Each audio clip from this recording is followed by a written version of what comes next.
Introduction. The Spirit of Hawkwind. The spirit of a band is not the same as its name, nor the names of its members. The spirit of a band is something far more amorphous than that. It is time and place, it is mood and momentum, it is circumstance and surroundings. With the best will in the world, witnesses to the Velvet Underground reunion in the early 1990s, or the Stooges 20 years later, could never claim to have seen anything remotely akin to the original band, even though most of the original musicians were on stage together. Age takes its toll, but so does attitude. In the beginning, a band is scrabbling for fans, playing music in the hope that someone else will like it, and celebrating wildly when they find someone who does. Later, they are preaching to the converted, and the primary concern is to hold on to the people they have, while hopefully adding a few more. And later still, if they live that long, they are simply a part of the furniture, a heritage act, as the PR men say, vintage veterans whose history so vastly outweighs whatever music they might be making today that who could blame them if they went out and played an oldies heavy live show every time they toured? It's what the majority of listeners require, after all, and you've got to keep the customers satisfied. The problem with that, although it's really only a problem if you're a hopeless rock romantic, is that though a band gains, or retains, a lot that is good, the respect of its peers and the love of its audience, most of all it loses something as well. It loses the spirit that made it worthy of respect, and deserving of love, in the first place. Few people would ever say that the Paul McCartney of, say, the last 40 years has written or recorded anything to compare with the music he made in the decade before that. Few would seriously seize upon the last David Bowie album and say it's note for note as exciting and impressive as those he made in the first flush of fame. Few even give a new Rolling Stones album more than a cursory play before retiring back to the classics. Not because the music is less deserving, or demands less attention, but because the earlier records have an indefinable something, an amorphous anything, an energy and spark that is simply irreplaceable. They have the spirit. Nik Turner is lucky. He still does have it. Perhaps because he has never stayed in one place long enough to become entrenched within the comfort and complacency that is the natural consequence of a permanent station, perhaps because his own musical curiosity and ambition is as relentless today as it was half a century ago. Even at the time of writing, in early 2014, 74-year-old has as many as 5 different bands in hand simultaneously, performing everything from big band swing to a musical history of Mayan civilization, funky grooves, Latin jazz, and silly rock and roll, and if he is best known in the world of rock encyclopedias for his contributions to a genre that we shorthandedly refer to as space rock, then that is history's insistence on remaining locked in one place, not his. At the same time, however, those contributions cannot and will not be overlooked, for without the launching pad that space rock provided him, he might never have been in a position to push into all of those other universes. Just as, without those other universes already existing in his imagination, space rock might never have existed. And neither might Hawkwind. Other people might be said to better represent the band's longevity, creativity, its quirk, strangeness, and charm. Others, those same history books inform us, have enjoyed longer membership and heavier involvement, have written more songs or concocted more riffs. But across the initial outpouring of albums that laid the foundations for everything that Hawkwind would march on to become, the 7 years of live performance that established the reputation that still clings to the band today, and the countless memories that all of us have invested in those records and concerts, Nik Turner would never claim to have been Hawkwind, although the band itself was titled from his personal nickname, which certainly confirms some form of ownership, and might even shrug off suggestions that he exclusively was its spirit. But even the most loyal modern-day fan will acknowledge that the chemistry that percolated through Hawkwind's first 5 albums, and clung on for the next 2 as well, has never been truly reignited since then, has never been more than a sporadic shadow glimpsed within a landscape of often unrecognizable tangles and tangents. And that the greatest roars when Hawkwind play live are reserved not merely for the songs that Turner was on board for, but also for those that he had a major hand in writing. Just last year, 2013, a new Hawkwind album, Space Hawks, arrived bearing remakes of a clutch of old Hawkwind favorites. And at a time when relations between Turner and the mothership were at an all-time fractious low, with the band's own audience split violently into the pro and anti-Turner camps, still his Master of the Universe was among the oldies revisited. That conflict, brazenly misunderstood by supporters on both sides of the divide, but ruthlessly exploited by others to excuse their own failings, does not play a part in this book. Rather, the Spirit of Hawkwind is intended, simply, to tell the story of an era that passed into history 40 years ago, before history itself distorts and distends its actuality. It was a different world back then, and Hawkwind was a different band, and it is that difference which is the focus of this story, and those elements that are its greatest heroes. No old scores are to be settled, no petty grievances are to be aired, and no scurrilous gossip will be hoisted aloft in the hope of harming somebody's reputation. After all, as somebody once said, if you remember seeing Hawkwind, then you probably didn't go. They might be right as well. It would certainly explain a lot of the rubbish, rumors, and lies that have been written and repeated about the band over the past 40+ years, and especially in the 20 years that the internet has been a part of our lives. There is a reason, after all, that when you go to a gig, it's the band you want to see, not the lavatories backstage. What goes on behind the scenes is generally not interesting, usually not exciting, and it certainly isn't memorable, which is why the most dedicated diarist in the world does not record every mundane eventuality of everyday life. Or, if he does, he needs help. Telling a story, on the other hand, should be second nature to every performer, for what is performance itself if not a story of some description? A song is a performance is an experience, and an experience should be shared with as many people as can possibly enjoy it. That is why, for so many years, Hawkwind were able to balance the triumphs of hit records with the tribulations of remaining an underground act, and maybe why, once they stepped off that particular tightrope, they became the object of so many flights of fancy.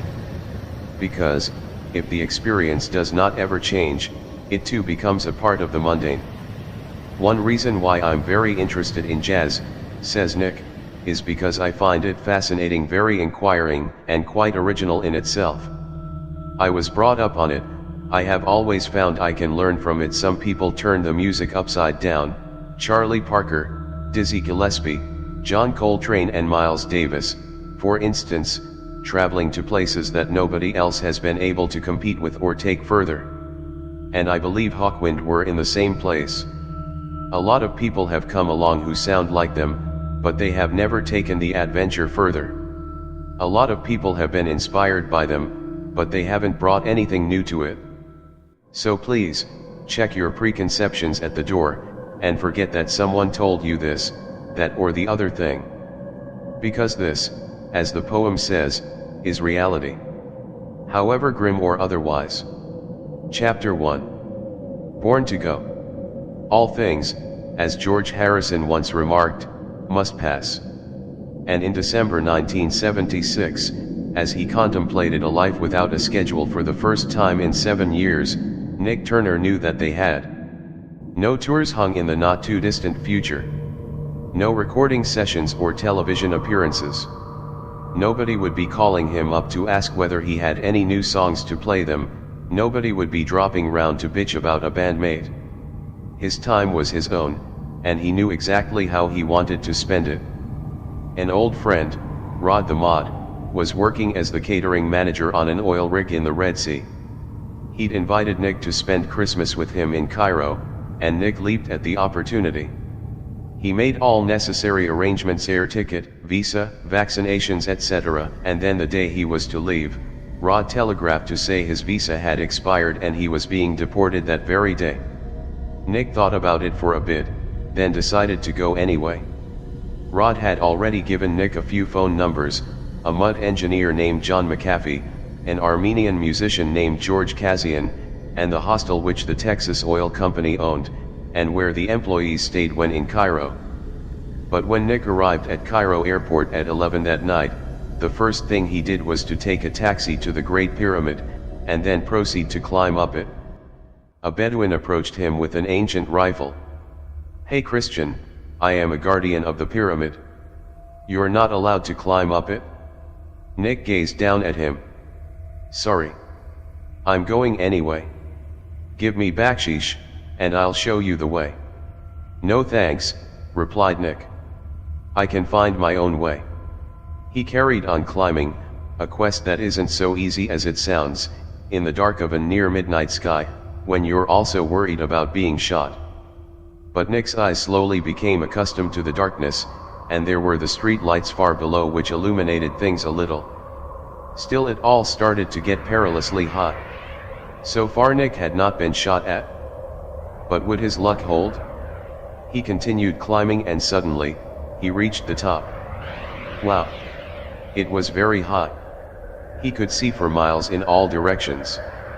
He sat down in the middle of the flat top, where the gold and crystal apex had once been, and gazed up at the starry sky, the constellation of Orion, the hunter. He saw Sirius, the dog star, Orion's sword, its 3 stars supposedly in alignment with the 3 pyramids, when they were originally constructed. And without even thinking, he took out his flute and started to play it. He closed his eyes. Awesome, inspirational visions filled his mind. He felt as if he was flying, so high above the world below, to rest in the very lap of the gods. He didn't know how long he played for, but he suddenly noticed spots of rain on his face. What? In the middle of the desert, sitting on top of the Great Pyramid, playing his flute. Did he make it rain? He thought about it. He stopped playing, it stopped raining. He started playing again. It started raining again. This was too much. He didn't really want to get wet, so he stopped playing. Maybe it was just coincidence, is there such a thing? He meditated for a while. By now it was getting pretty late. He felt tired. It was time to make the long descent down. And when he neared the bottom, he heard a voice, "Hey Christian, you wanna go inside? I have the key, gimme bakshish." "No thanks, not now. Maybe another time." Back in Cairo, he set about finding a hotel. Most were full, even on the back streets, but finally he found one, a bare-bones establishment whose idea of accommodation was even barer bones. A bed, a water jug and a wash bowl on a table. A light switch hanging loose from the bare wires that operated it. Nik undressed and lay down on the bed, noting how it seemed to sag rather extremely towards the middle, rather like a hammock, but too tired to care. He immediately fell asleep, swam through a night filled with strange, incomprehensible dreams, and when he awoke, he left his hotel as quickly as he could. It looked even worse by day than it had at night. Heading back towards the Great Pyramid, laughing off the offers to sell him genuine ancient artifacts at genuine bargain prices, but taking up one shopkeeper's offer of a cup of coffee. Which is how he wound up giving an impromptu flute concert, not only to his new friend Abdul, but to the crowd of onlookers who quickly gathered to listen. More coffee, some food, an invitation to come back and play some more. But no, it was time to leave. To revisit the pyramid. Nik headed for the Great Pyramid of Cheops. On one side of it there was a man in a little hut, selling entry tickets, 50 each. Nik bought one. He entered the pyramid with a few other sightseers, through a doorway cut out of the stone, roughly the shape of a large man, and into the structure. It was illuminated with strip lights and had an eerie echo. He went along a few tunnels, back and forth, until he came to a steep incline, a 50-degree slope with a high vaulted ceiling above it, and the side walls seeming to go up in ever-widening steps. He had entered the Hall of Truth in light, and when he clapped his hands with excitement, he realized what a fantastic reverb echo it had. He ascended the slope for about 75 feet, and on reaching the top, came to a flat area, and a square doorway, through a thick wall, into a dark space, another chamber. the Hall of Truth in darkness. Then another doorway into the king's chamber, its walls great blocks of highly polished granite. He couldn't resist. Out came the flute again. He played, and the walls played back to him, an awesome sound, reverb echoing. For the first time, the idea stole across his mind. I must record this. It was Abdul, the shopkeeper, who set the wheels in motion. The village where he lived more or less had a monopoly on the tourist trade around the pyramid, and were involved, too, with the archaeologists working on the site. A few words passed, a few introductions were made. Permission was granted for the following day, and it took a moment for Nik to appreciate what that meant. He would be recording on the winter solstice inside the king's chamber of the Great Pyramid of Cheops. John McAfee, Rod the mod's mud engineer friend, would act as Nik's engineer, helping him rig up a tape recorder powered by a motorcycle battery, and they made their way inside the pyramid. It was awesome. John, Sheikh Mahmoud, and I were the only people in there. The only sounds were of our own footsteps echoing through the passages, and our voices echoing into the distance. We made our way along the passages in the direction of the king's chamber, to the huge high-ceilinged and vaulted Hall of Truth in light, the hall increasing in width the higher up it went, climbed up its steep incline, through the Hall of Truth in darkness, and into the king's chamber, which was awesome. While John set up his microphones and his tape machine and motorcycle battery, Nik explored. He had noticed some floorboards on part of the floor, the place that the treasure hunter who was first to break into the pyramid, had reputedly excavated, searching for treasure. Nik stamped on the boards. Bang! With the awesome accompanying echo.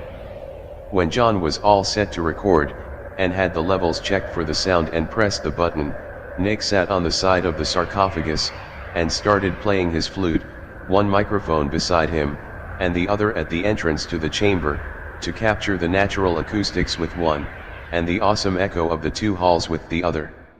The sound was truly fantastic, completely spellbinding. When John started recording, and had checked his levels for it, the first thing that Nik did was jump on the floorboards, 7 times. The sound was awesomely deafening. Next, he got John to set his levels again, and got Sheikh Mahmoud to hit the sarcophagus with his staff. Then John recorded the sound of 7 blows. Next Nik produced some finger cymbals which he chimed 7 times, and finally the flute recording began. Nik knew what he wanted to do. Originally he thought he would just noodle around, doing exercises and experiments. But now he decided to try to give his music a form, to speak his own experiences, of his take on the Egyptian Book of the Dead, of the being on Venus or some far-off world, who enters a pyramid/time/space machine there, and is transported through a variety of different procedures, the knowing of all the magic spells and words of power and the names of all the gods who are the crew, and have the power to allow him through. He attempts to personify them all, and musically describe them as far as he can remember from his knowledge of the hieroglyphic texts, musically illustrating the whole process of his own spiritual transmutation/transmogrification, until he is able to pass through, and exits the pyramid on the winter solstice in Egypt in 1969. 1969, the year in which Nik had commenced his own odyssey, a journey that would take him to the furthest reaches of space and beyond, and into the highest planes of existence and awareness. A journey that would introduce him to gods, and devils as well. A journey that sounds incredible, seems impossible, and remains so magical that people still speak of it in awestricken tones today. The journey that led Nik to Egypt and Pyramid. The journey of the spaceship Hawkwind. Chapter 2. The wizard blew his horn.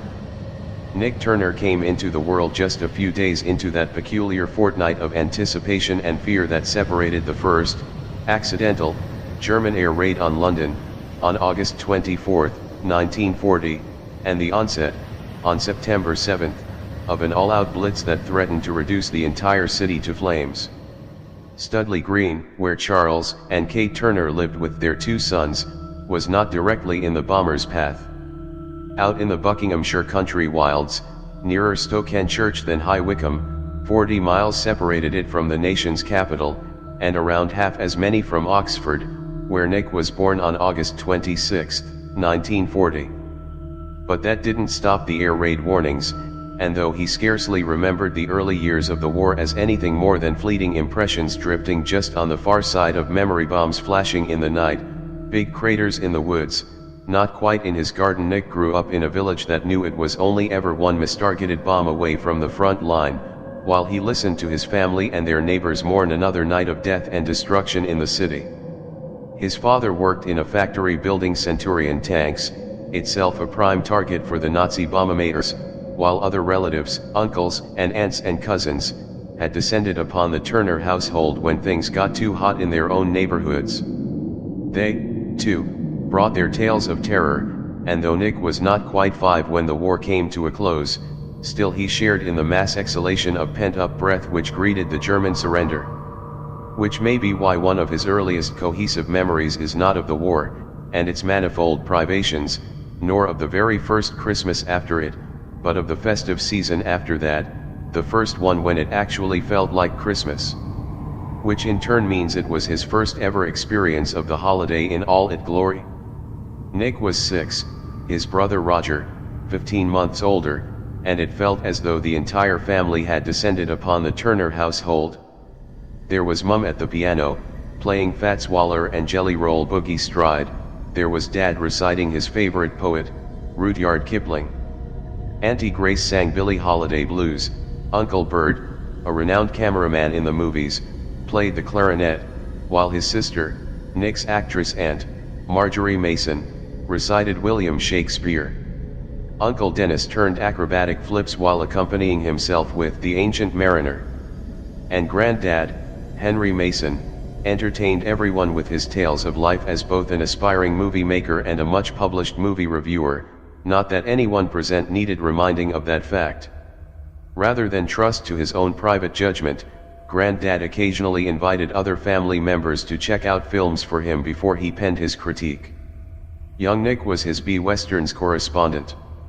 Although right now, the boy was more interested in Flanagan and Allen, togged up for vaudeville with his brother by his side, executing their own take on the popular duos Underneath the Arches. No mean feat in those days before television blasted every entertainer into the living room, and there was only the radio to let you know what was going on.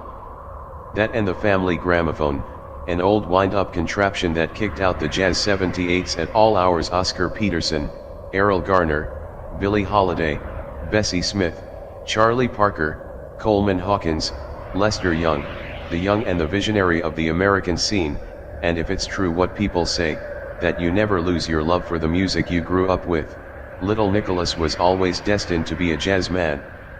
Education drifted between the local primary school, St. Bernard's Convent School which a few of his cousins attended, and Lansdowne Prep School, where he sang in the choir, toyed with piano and violin, and became an expert at climbing trees.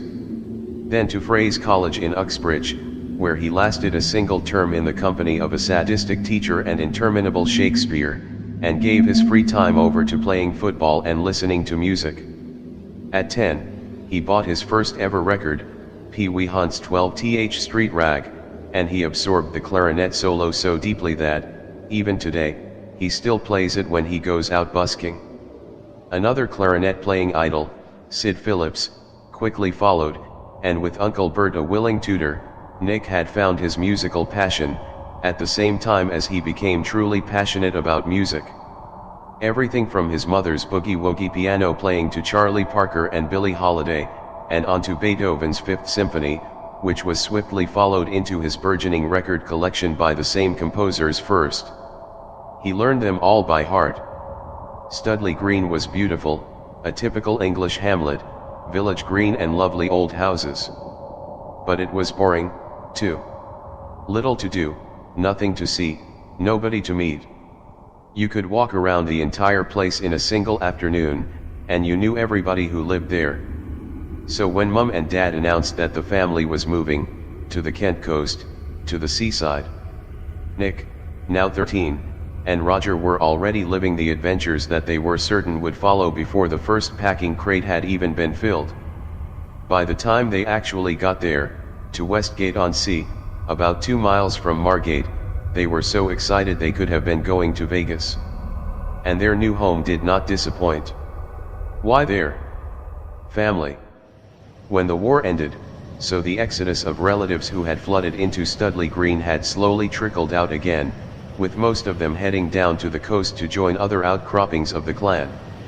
Aunts and uncles, 2 or 3 cousins, they all lived in the same area, and after a short time staying with one particularly accommodating branch of the family tree, the Turners bought a house of their own, just 100 yards from the beach. The seafront and the tourist trade dominated the town. Everybody Nik met, certainly among his school friends and contemporaries, had lives that revolved around the seafront, some of them innocent, some of them borderline criminal.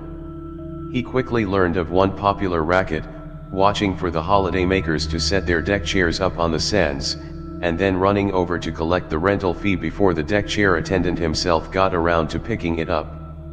Or hanging out at the amusement arcades, offering to help people make their fortune on the slots by giving the waterfall an encouraging thump when the big bronze pennies were closest to the edge, and making certain he got a share of the winnings on the occasions that the coppers fell.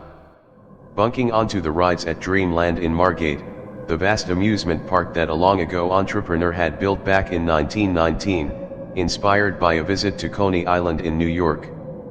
500,000 people rode the scenic roller coaster during its first year of operation, and Dreamland was a hit almost before any other rides had even been installed. Now it sprawled across the waterfront, a paradise, a pleasure palace, stuffed with every delight that the seaside should offer, and a few unique ones of its own. There was an American Air Force base just a few miles away at Manston, and Margate was the off-duty airmen's first port of call when they left their barracks. Always good for a laugh, and especially good for a tip if they needed you to run an errand. The Yanks were talking, all the time, happy to sit with anyone and remember life back in the States in all its glorious technicolor detail. When Nik's cousin Pat started dating, and eventually marrying, a radar operator named Johnny, simply spending time with him opened the boy's eyes to a whole new life. Once he left school, Nik declared he was going to join the United States Air Force. Through the remainder of his school career, Nik's days were spent first at Woodford House in Birchington, a Dickensian establishment run by a clergyman, but beautified by his daughter, then at Chatham House Grammar School, packed with kids who shared Nik's love for cool music, jazz, and big band: Billy May, Glenn Miller, Duke Ellington, George Shearing, Sidney Bechet, Louis Armstrong. They're all legends now, but they were living legends then, the cutting edge of modern music in an era when pop was still bland family entertainers crooning ballads that had scarcely changed their tune in 20 years. And then it was 1955. Then came rock and roll. The Americans talked about it first, laughing as their English friends got hip to the latest hot jazz sounds and warning them, wait till you hear Elvis, Little Richard, Bill Haley, and then they did hear them, piped across the English Channel by Radio Luxembourg and the Armed Forces Network, radio stations that sat over on the European mainland and seemed determined to sweep the BBC's clip-toned niceties out of sight forever. Youth clubs, once the hub of gentle entertainment, ping-pong and old maid, and dances where the opposite sex was regarded as a communicable disease, were transformed. The same people ran them as always had, and the same rules and bylaws were in place. But when you've spent the evening getting your hair just right, the James Dean look that the blonde kids went for, the Elvis quip that their darker mates pursued, rules and bylaws were for suckers. New clubs sprang up. Nik's uncle Kenneth ran one for a time. There was another one staged in the canteen at a local clothing factory. Everywhere, the gramophone was turned over to rock and roll, and the dances followed suit. Gene Vincent's Bebopalula, Elvis's All Shook Up, Lil Darlin' by the Diamonds, Do You Wanna Dance by Bobby Freeman, Endless Sleep, by Marty Wilde, and Earl Bostick's Flamingo, one of Nik's greatest sax inspirations, all honking psychotic saxophone that dragged your ears on a mad ride that sounded like it should last forever. The fact that there was scarcely an adult in the world who did not hate the new music with a passion, and constantly shout for the volume to be turned down, only added to the appeal. The local cinemas became an irresistible draw. Every week, it seemed, there was a new must-see movie, with the rock and roll films always topping the bill. No matter that they'd be sitting in the dark for 2 or 3 hours, Nik and his friends would dress as carefully for the cinema as they did for anything else. The Americanis teddy boy look that they adapted from the kids at the base, but twisted with a touch of Englishness too. He still nursed his dream of joining the American Air Force, particularly once he discovered girls for himself. Back during the war years, Americans stationed in Britain had become notorious for their success with the local ladies, buying their favors with chewing gum and nylons, and all manner of exotic foods that seemed only to be available on the American bases themselves.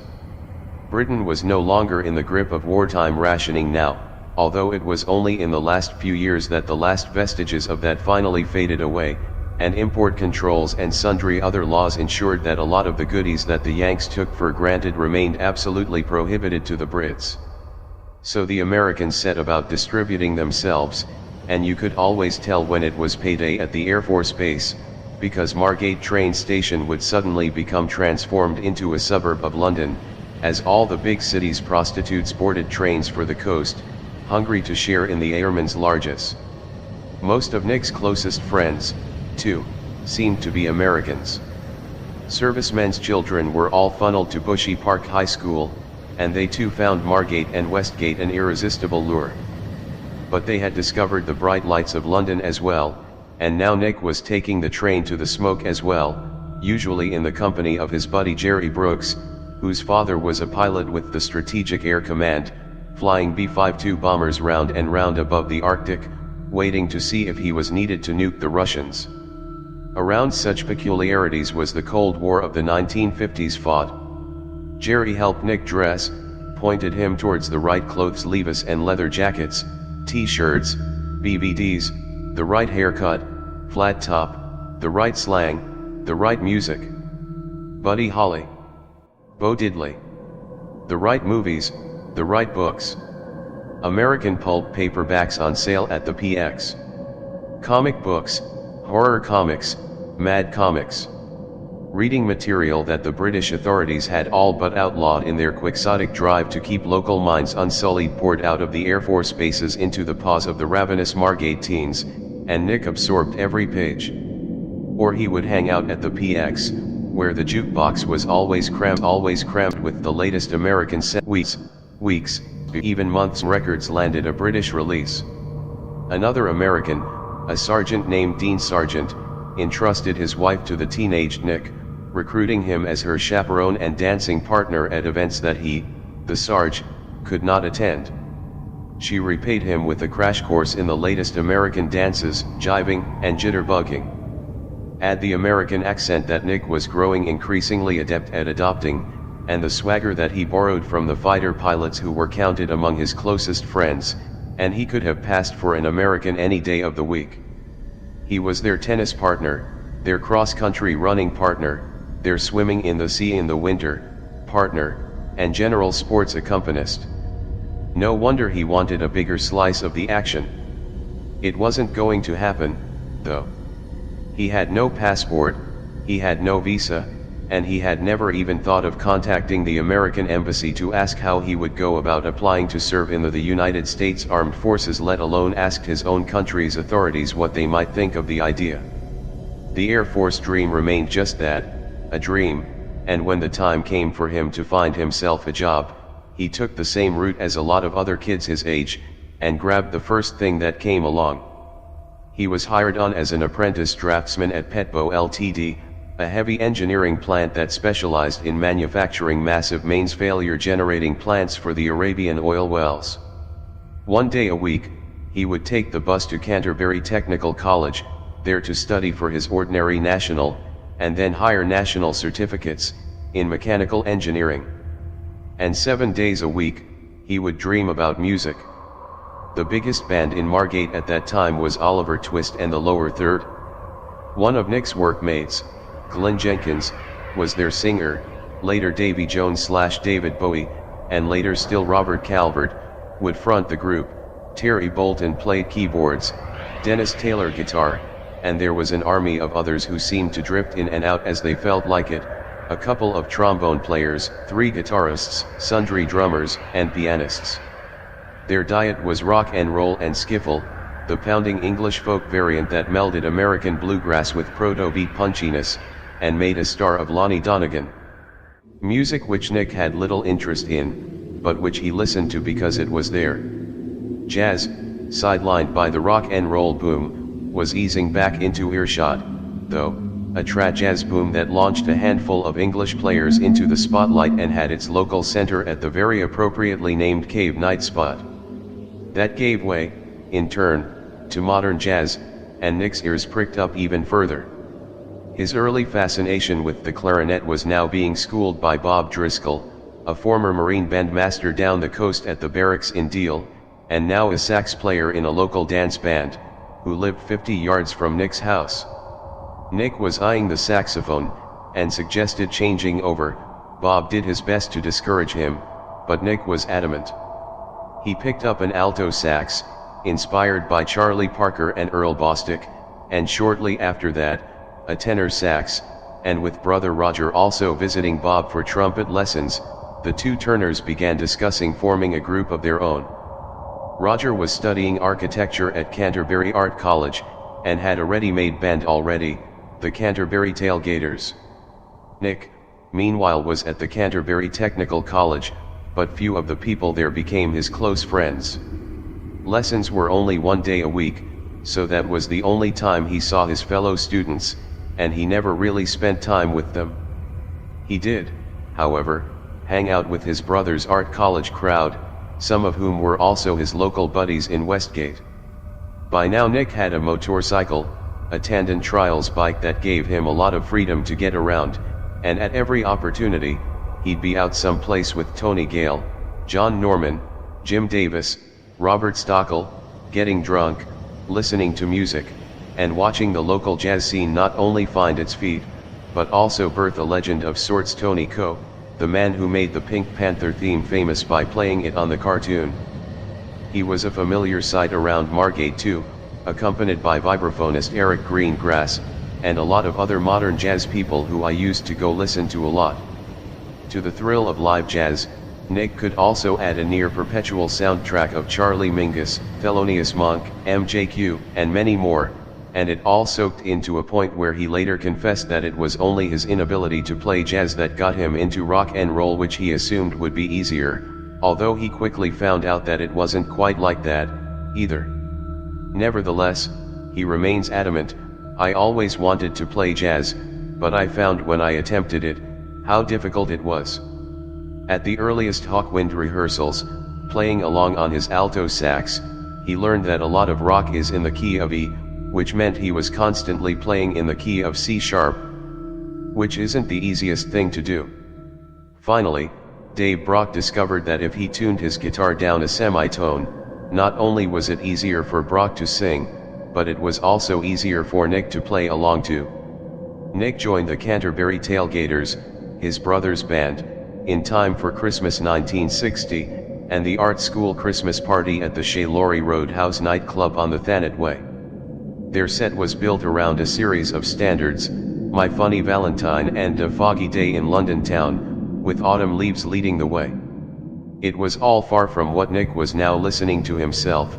Even locally, modern jazz had taken a hold on the scene, and bands like Dave Corsby's East Coasters and the Eric Greengrass Quartet were pumping Mingus and Monk, Mulligan, and Parker et.al. into the ozone-rich air. But it was an experience that only strengthened his resolve to become a musician himself, and once he'd got an alto sax, he began preparing to leap into the scene.